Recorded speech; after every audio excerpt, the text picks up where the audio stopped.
Oh,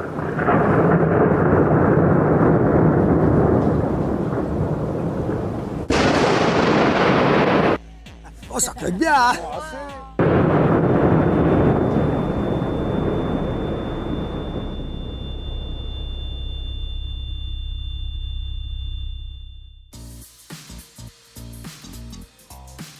Aujourd'hui, on va parler en long, en large et en travers de la foudre. Prenez un café, mettez-vous à l'aise, on va bien passer 10 minutes ensemble. D'ailleurs, avant que j'oublie, vous connaissez la musique, likez, abonnez-vous, allez voir mes autres vidéos et surtout, n'hésitez pas à réagir en commentaire, me dire ce qui vous plaît, mais surtout ce qui vous plaît moins. Ça m'aiderait énormément pour les prochaines vidéos afin de vous proposer un contenu de qualité qui vous plaît à vous, chers spectateurs. Et n'hésitez pas à proposer des sujets que vous aimeriez voir abordés et expliqués sur cette chaîne. D'ailleurs, petit sondage, pour la prochaine vidéo, vous préféreriez en savoir plus sur les mers de nuages ou sur l'effet de fun?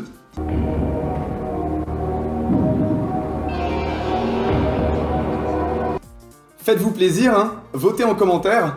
حسا تقدر تربح تاع اليوم 4 نجوم، حاجة سهلة. أين تقع مدينة مراكش؟ Pendant longtemps, la foudre fut la chose la plus puissante que les hommes connaissaient, la plus spectaculaire, la plus dangereuse, la moins comprise et donc la plus crainte. D'un autre côté, la foudre qui a embrasé la végétation sèche de la savane ou de certaines forêts sous les yeux ébahis des premiers Homo erectus en Afrique il y a 400 000 ans ou des premiers hommes de Totavel autour du village éponyme il y a 560 000 ans, a permis à ces premiers hommes de domestiquer le feu et Dieu sait à quel point ça a joué un rôle clé dans l'évolution de ces homininés. En parlant de Dieu, pour toutes ces raisons, il paraît presque évident que la foudre a été quelque chose de sacré, de divin pendant très longtemps.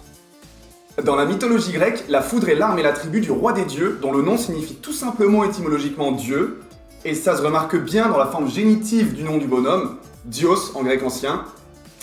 Et les plus avisés d'entre vous auront peut-être reconnu un lien avec le mot jour en latin et en espagnol, dia, et c'est normal puisque ça a la même origine proto-indo-européenne. Voilà, la boucle est bouclée. Zeus, ou plus vraisemblablement Zeus, est souvent représenté brandissant un faisceau ou un bouquet d'éclairs, appelé également un foudre, au masculin. Pas évident la langue française, hein. Pas évident, hein? D'ailleurs, si on fait un tour du côté de la mythologie germanique et de son dieu le plus puissant, Thor, celui-ci est le dieu du... En vrai, c'est pas la mythologie germanique, c'est la mythologie nordique. Ouais, mais du coup, les langues germaniques... Comme tu veux, mais en tout cas, les gens le connaissent sous le nom de mythologie nordique. Mais après, c'est toi qui choisis, c'est ta vidéo. Et si on fait un tour du côté de la mythologie nordique et de son dieu le plus puissant, Thor, celui-ci est le dieu du... Spoiler alert. Tonnerre. D'ailleurs, son nom découle tout simplement du mot tonnerre dans différentes langues proto-germaniques, d'où aujourd'hui thunder en anglais, Torden en danois et en norvégien, ou encore Thora en féroïen. Et c'est la même histoire pour le dieu celte Taranis ou Tunari selon les lieux, dieu tout simplement du ciel, du tonnerre et de la foudre.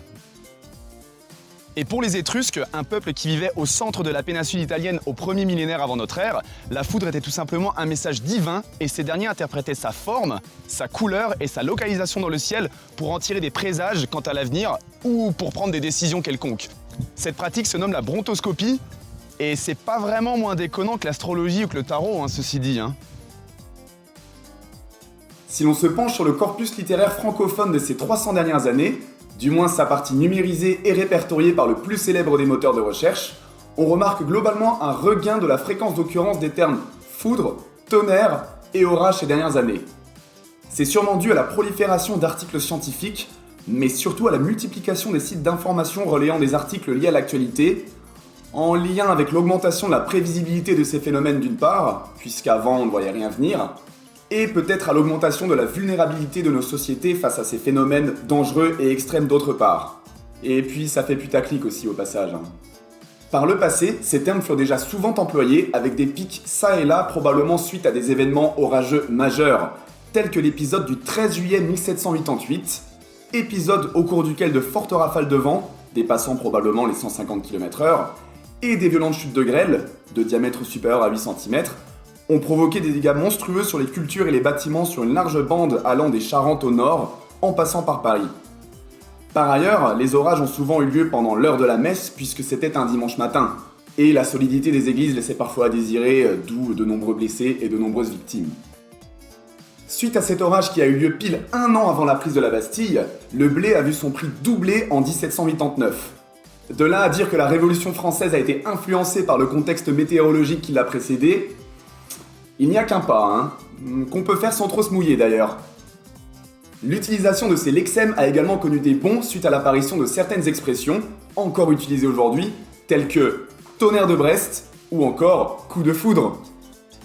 L'origine de l'expression tonnerre de Brest, popularisée par l'auteur de bande dessinée Hergé, ne fait aujourd'hui quasiment plus aucun doute, surtout depuis les découvertes de l'historien Bruno Calves, publié dans le mensuel L'Histoire en avril 2019.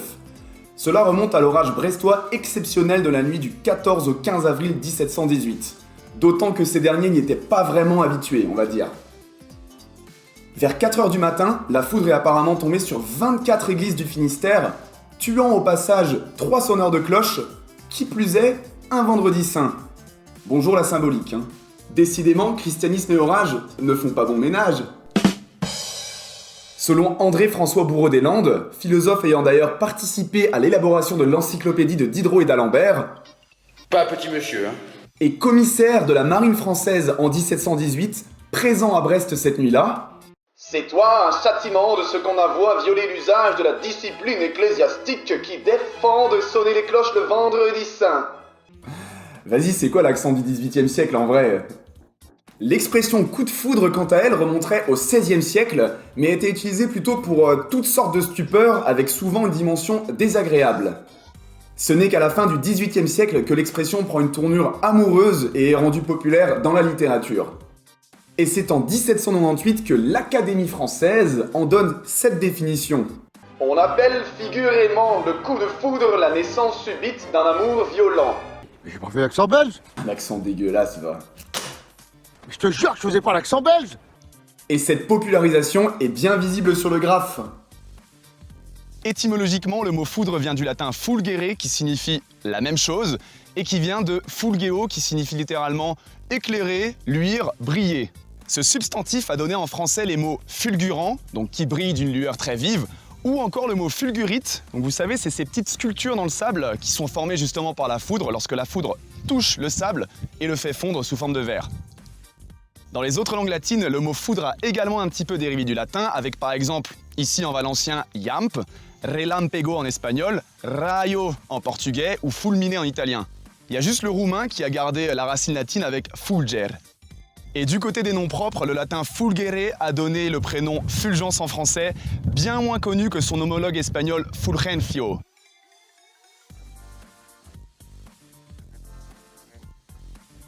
Bon, il y a un temps pour tout, je pense qu'il est l'heure d'aller voir du côté de la thermodynamique et de la physique en général pour tenter d'expliquer le plus clairement possible le phénomène de la foudre. Ah, et pour tout ce qu'on a vu là, et pour la suite également, n'hésitez pas à aller consulter les liens en description si vous voulez approfondir le sujet. La foudre, c'est avant tout une décharge électrique atmosphérique qui a lieu entre deux régions électriquement chargées. Mais la première question qu'on pourrait se poser, c'est d'où viennent ces charges électriques ? Et on peut également naturellement se demander pourquoi la foudre se propage dans l'air, l'air qui est censé être un matériau isolant électriquement. Personne ne se prend des coups de jus en passant trop près d'une prise électrique dont les extrémités sont pourtant à 220 volts. Et je crois bien que personne ne meurt en marchant sous une ligne à haute tension, pourtant à 400 000 volts. Tout ça, c'est dû au cumulonimbus, le fameux nuage d'orage. Mot valise composé de cumulus, ce qui enfle, ce qui s'empile, ce qui s'entasse, ce qui est de plus haut en latin classique, et nimbus, nuage. Pour que ces nuages se forment, il faut 3 ingrédients. De l'humidité, de l'instabilité et une étincelle pour mettre le feu aux poudres. L'humidité, elle provient par exemple de la Méditerranée derrière moi, dont une partie s'évapore après avoir été chauffée plusieurs semaines par le soleil. D'ailleurs, n'hésitez pas à aller voir ma vidéo sur le soleil dont le lien s'affiche ici et dans la description. L'instabilité, c'est quand le gradient thermique vertical, c'est-à-dire le taux de variation de température avec l'altitude, dépasse le gradient thermique adiabatique, ou normal, quand tout va bien, à l'équilibre en quelque sorte. Ce gradient est dépassé lorsque l'air en basse couche de l'atmosphère est trop chaud par rapport à l'air qui le surplombe quelques kilomètres plus haut.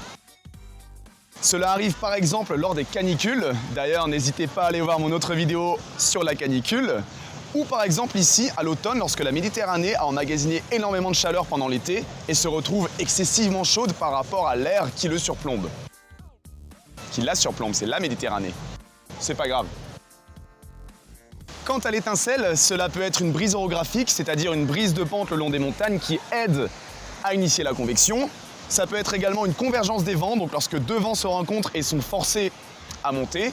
Ou ça peut être par exemple un front froid qui fait office de bulldozer, mais ça je pense qu'on le verra dans une autre vidéo parce que sinon on va s'éparpiller à droite à gauche.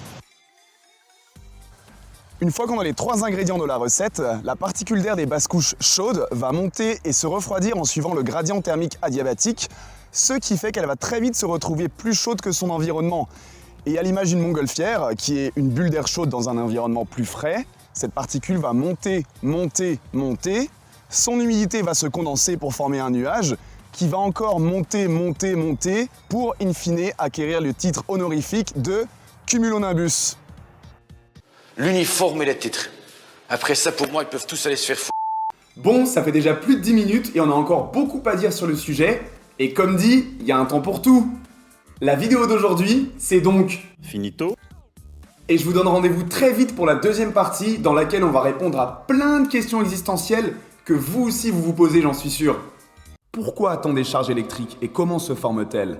L'air n'est-il pas censé être un isolant électrique? Pourquoi les éclairs éclairent? Quid de leur couleur, de leur puissance? Pourquoi le tonnerre y cloque bien hein, et fait trembler le carreau arrière de la R21? Y aura-t-il plus d'orages et de foudre à l'avenir? Quid des conséquences environnementales des orages et de la foudre? Quid du réchauffement climatique? Quel est le sens de la vie? Et ouais, tout ça, hein. Donc, à la prochaine!